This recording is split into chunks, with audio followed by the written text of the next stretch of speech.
Hello everyone, let's solve IPM 2022 short answer question in very few seconds. इस question में given है गीता ने अपनी स्पीड 12 किलोमीटर पर आवर से बढ़ा के 20 किलोमीटर पर आवर कर दी। दैट मीन स्पीड बढ़ाई, तो उस केस में उसको 1 घंटा कम लग रहा है कुछ डिस्टेंस कवर करने में अपने घर से ऑफिस के बीच में। तो हमसे पूछा है कि उसके घर से ऑफिस के बीच का डिस्टेंस कितना होगा। अब यहां पर आप दोनों केसेस में समझ पा रहे हो कि डिस्टेंस तो सेम है, और अगर डिस्टेंस सेम होता है तो हम क्या बोलते हैं कि स्पीड और टाइम एक दूसरे के इनवर्सली प्रोपोर्शनल होते हैं। हम यहां पर देख पा रहे हैं कि स्पीड फर्स्ट केस में 12 थी और सेकंड केस में 20 हो गई। दैट मीन स्पीड का रेशो आ गया 3:5।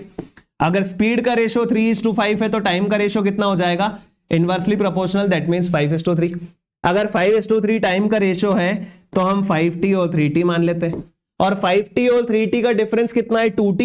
और क्वेश्चन में हमको दोनों टाइम के बीच का डिफरेंस कितना गिवन है, 1 hour. That means this 2t will be equals to 1 which on solving gives us t is equals to 1/2। अगर t की वैल्यू 1/2 आ गई है, आप यहां रख दोगे। 5 into 1/2 is 5/2 which means 2.5 and 3 into 1/2 means 3/2 which means 1.5। अब हमारे पास दोनों केस की स्पीड भी है, दोनों केस का टाइम भी है। आपसे डिस्टेंस पूछा है, डिस्टेंस इज इक्वल्स टू होता है स्पीड इनटू टाइम। कोई भी यूज कर लो। स्पीड अगर आपने फर्स्ट वाली यूज करी 12, तो टाइम भी फर्स्ट वाला यूज करेंगे, दैट इज 2.5, और 12 into 2.5 सॉल्व करने पे 30 आता है। That means answer to this question will be nothing but 30। Thank you.